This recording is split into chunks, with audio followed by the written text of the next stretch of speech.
Hello, everyone. I'm Jack Jose, the president of the board of Ohio Students for Gun Legislation.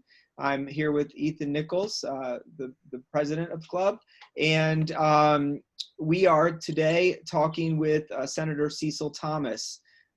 Ethan, would you like to introduce Senator Thomas? Yeah, sure. So for those of you that don't know me, my name is Ethan Nichols, and I'm the founder and the executive director of Students for Gun Legislation. And we're I demoted you to president, sorry. And we're here today with State Senator Cecil Thomas, State Senator for Ohio here. And we are excited to hear from you today and get your perspective on gun violence and racial justice and all of these compelling issues right now. So Senator Thomas, if you wouldn't mind kind of introducing yourself briefly and talking about your time in office and a brief overview of who you are. Sure, absolutely. Well, hello, everyone. I just want to, first of all, thank Ethan and everyone else who works with him on this fight for gun control and common sense gun legislation. They've been a champion, and I really appreciate that. I was a police officer for 27 years in the city of Cincinnati. I joined the force back in 1972 as a cadet, 2 years in college, and then on the street as a full-fledged officer. I then retired in the year 1999, and then I became the executive director of the Cincinnati Human Relations Commission that following year, in the year 2000. I was 5 years as the Human Relations Commission executive director, and then I ran for city council. Won on my first time around. I made the decision to run in June of 2005. So I had like 3 or 4 months to put a campaign together, and I won one of the seats. I just needed one. There were 9 seats out there. I didn't care whether I was 9 or 4, whatever. I needed one of those seats. I got it. Spent 8 years as a member of city council. I was the chair of law and public safety. Based on my criminal justice background, I have a degree in criminal justice management, and I also have a law enforcement technology degree. And based on that background, I have spent a significant amount of my career dealing with criminal justice issues. And so once I termed out in 2013, you can only hold a seat for 8 years. I then decided to run for the Senate. And I won that seat very handily. Charlie Winburn was my opponent. And I beat him, I think it was 57 to 43 or something, somewhere number like that. I won pretty handily. And I've been in the Senate since 2015. I'm in my second 4-year term. We're in the 2 years of my second 4-year term. I am the ranking member on the Judiciary Committee. That committee deals with most issues relating to criminal justice and criminal justice reform, gun control legislation, things of that nature. But our good friends on the other side of the aisle like to play politics when those bills get introduced. They move them to a committee where they got a strong, I guess you would call it a very strong right-wing NRA supported the committee. So it's very difficult to get anything moved out of the committee because of the makeup of that committee. And that is the, oh shoot, I can't even think of the name of that committee. But anyway, so I've been there since 2015. I term out in 2022, and I have to decide what I'm going to do after that. I've been asked to run for mayor here in the city of Cincinnati. I always say I got to pray about it. I fast and pray on everything that I decide to do. That's a major decision. 3 days of fasting and prayer. Whatever I come out, if God still got it on my heart to do that, then I'll do it. So that's where I'm at. I wish everyone who entered public service entered with that same intentionality. Unfortunately, that's just not the case. They mean well. I have to give them credit. They do mean well, but there's just a difference of opinion, if you will, on some issues. crime is one. You can't arrest your way out of crime. You can't arrest your way out of the violence and things of that nature. You can't give the other side more guns that make them feel more protected and all these things. You can't do that and expect things to change.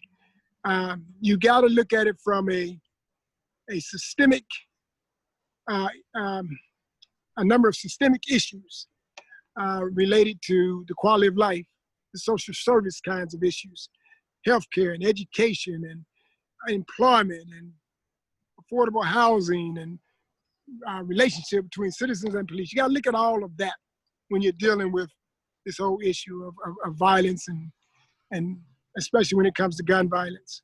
True. This so recently we were on a panel together and you mentioned some legislation that's either coming up or is currently in front of the Ohio State legislation that is related to a reduction of gun violence. Do you remember which bill that was you talked about? It was on our Wear Orange Day panel. Oh, wow. I've got so many. I don't have them in front of me. I should have let you know we were going to ask this question. Well, it won't take me but a second to pull them up. But I will make sure that I get that information to you before this year is over. I have a number of gun bills that I've introduced. They're on my website. If you go to the Thomas at ohiosenate.gov, you go to that website, just Thomas at Ohio Senate, you will see all of my bills that I've introduced, those that are still, that have sunsetted, if you will, and I have to reintroduce them. But there are a number of gun-related bills. We've got gun legislation that asks for common sense gun regulations when it comes to the area. Oh, shoot. There are a number of, I know we've got the one related to, oh man. That's all right. I know there are several, and actually we've been in several interviews, and it's kind of hard to keep them, like which ones are in front of the House and what's in front of the Senate. I understand. But there are a number of them. By the time this interview is over, I have everything going in my head. But one of the most important ones was the universal background checks. That piece of legislation, I want to say Senate Bill 372 or something of that nature, I'm not sure. But universal background checks is one bill. Then there's the bill related to the number of the size of magazines, limited rounds in a magazine. Then there's the bill related to let's see, the magazines, the age 21. In order to purchase a firearm, you have to be age 21. I got that bill out there. There's the, this is a joint bill with one of the other senators, and it had to do with,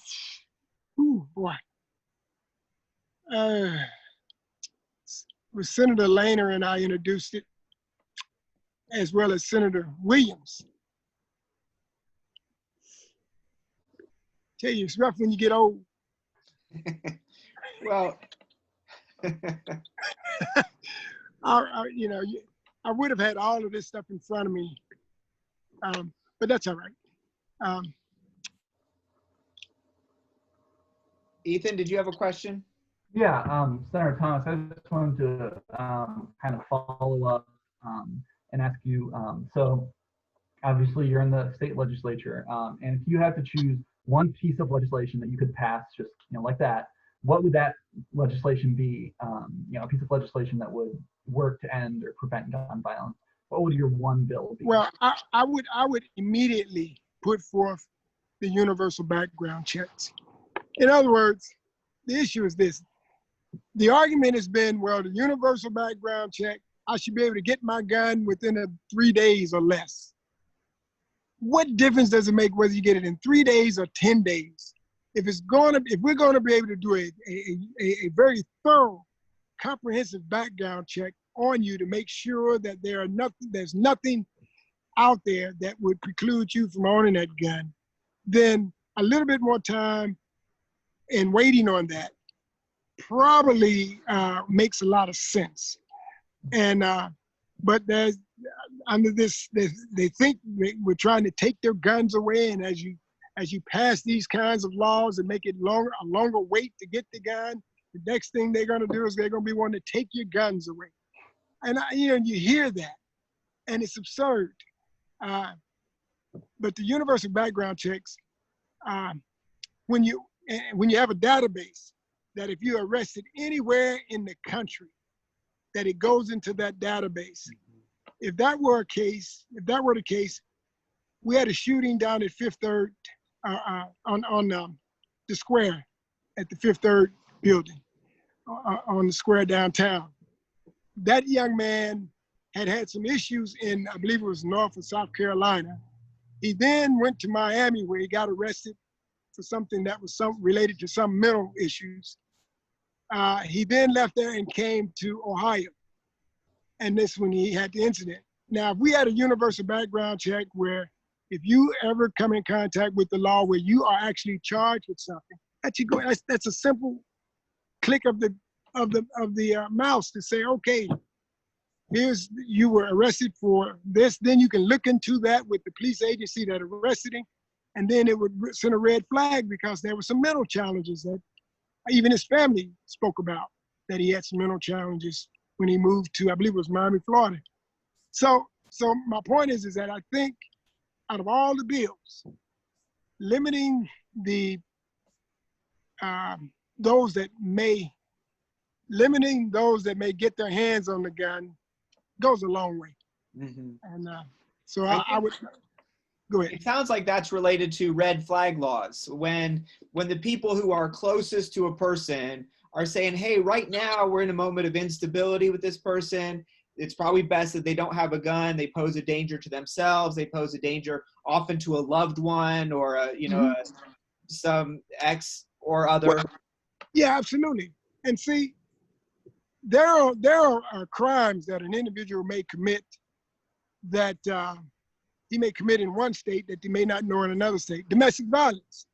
Say if he gets arrested in Birmingham for domestic violence, and then he moves to Cincinnati, 5 years later, he goes and buys a gun. When in essence, domestic violence precludes you from owning a firearm. It's just that simple. If you're convicted of a crime of domestic violence. And then there are other kinds of offenses. Simple assaults. Sometimes you can look into, well, what transpired with that simple assault? And then you may say, well, wait a minute, there's some flags here that we maybe need to look in a little deeper. And then you maybe talk to the family. And then all of a sudden the family say, well, yeah, he's a little nutty. You might not want to have him with a gun at this point. So the red flag law, I think, is critically important as an additional tool in the toolbox to help us get a handle on some of the violence. But there are so many guns that are already out there. Weapons of war, I personally would say we don't need weapons of war in the hands of our citizens. Why would I need an AR-15 to go out here and do what with? It just makes no sense. Now, if you got to have an AR-15 and whatever other gun, every gun, when I was a police officer, every individual that I arrested that had a firearm in his possession, or that firearm was used in some type of crime, it had a serial number on it, and I could trace it back to the original owner, and what manufacturing company it came from, and all that stuff. There's no reason why we can't just at least require everybody to register their firearm, even on these transactions. In fact, that's one of my additional bills, was these straw purchases, or these closing these loopholes at the gun shows, where an individual can go to a gun show and purchase a firearm, and there's no background check. It's not required. If you buy from a private seller to another private seller, there's no background check. There's no requirement. The gun transfers from that private owner at the gun show to the individual. That individual walks away with that firearm. There's no reason why we can't treat a gun like we treat a car or like we treat a house. All of those pieces of property have a title or there's a number of some form attached to a car serial number. When that car transfers to the new owner, that serial number transfers to that owner. So we know now that that car doesn't belong to the person that bought it. It now belongs to someone else. Same thing with all the guns. Every gun has a serial number and they're all different. So it's not a difficult task just to say, okay, if you bought an AR-15 and you had it shipped to you from wherever, we should be able to track that gun if he decides to sell it at a gun show. Every transfer, there should be a period by which that gun transfers, and there's a document with the state of Ohio that gun transferred. That makes it real simple.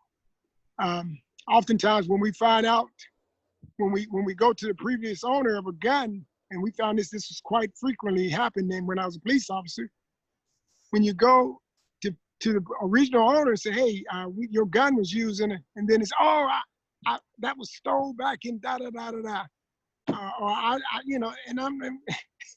I sold it to so-and-so and whatever. But it never transferred. So these are the kinds of things that are continuing to allow the proliferation of guns in our neighborhoods, as well as contributing to gun violence. It was so interesting, and I'll take the next question after this. We got a call that a gentleman was selling guns out of the trunk of his car down in one of our urban core areas. So we converge on the individual. He was a licensed dealer out of Kentucky.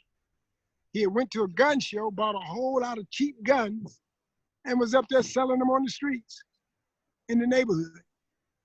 So this is the kind of concerns that are really causing problems for not only our law enforcement in dealing with all of the violence, as well as the safety of the neighborhoods, as well as the safety of our state.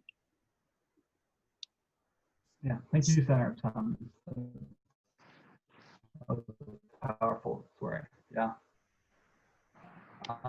So I know we're limited on time here, but I just wanted to ask you, following the murders. You're breaking up real bad. Yeah, you were breaking up, Ethan. Okay. Or Jack, if you want to ask the last question. It seemed like you were getting into, I remember we were talking in advance, Senator Thomas, we were really excited. You had talked earlier about a provision under Ohio law that seems to still allow for slavery as it works in our jail system. You care to talk about that? And if you could end with telling us what we can do to make a change in that system. Sure, absolutely. When slavery was abolished in the government overall, they left a clause in the U.S. Constitution that said there would be no more slavery or involuntary servitude except if you are convicted and sentenced to prison for a crime. So a lot of the states picked that up. That exception was designed specifically to continue slavery, I should say continue the free labor, which is what was so prevalent as the bulk of the reason for the slavery was the free labor. And so if you are now a prisoner in any of the states that still have that clause in their constitution, as Ohio does, the same language, then Ohio, someone could say, well, we need 100 people to help fix this road. They can put them in chains, take them over to the road, give them the tools and let them go to work, and technically can take them back to the prison. It was that, in fact, the beginning of the chain gang was evolved out of that piece of legislation that was left in the Constitution. And so when I saw that that was in there, given the environment we're in now, there's a season for everything. And given the temperature of our state as well as our nation, when it's related to racism and all of those things that are contributing to racism, this was a golden opportunity to say, hey, we've got this in our Constitution. And if we are serious in Ohio regarding addressing this issue of racism as a health crisis, which is what the governor has agreed to call it as well. If we are serious, then what better way to start to show that we are serious by removing that from our Constitution? It really has no place. There should be no exception to something that's as damaging to our state as well as to our nation as slavery was going back in the 18th century. Well, Senator Thomas, we thank you so much for your time. We're sorry to take you away from defending your birdhouse and your bird feeder from the squirrels. I feel your pain. This is the good life, though, you know. That's We're true. going to see who's the smartest, either the squirrels or me. We're rooting for you, but I've got to say, I have my own bad track record against the squirrels. All right. And Ethan, really, keep up the good work. You know, we're going to be going into recess probably in the next week or two. We may just meet once a month, if that. But I suspect as we go into the fall and moving into next year, there's going to be a whole lot of effort to deal with a lot of these gun laws. I'm going to be really pushing hard. I hope that we see some significant wins in this election coming up, see some additional changes at the State House. And but the one thing I do know they listen to is when they see a significant number of people, such as Ethan and the groups that he represents, coming into that State House, calling for change. And with all of what's going on now, this is the perfect time to really begin to push that information out there. We So appreciate your time. Keep up the good work. Have a great afternoon. All right, take care. Bye-bye.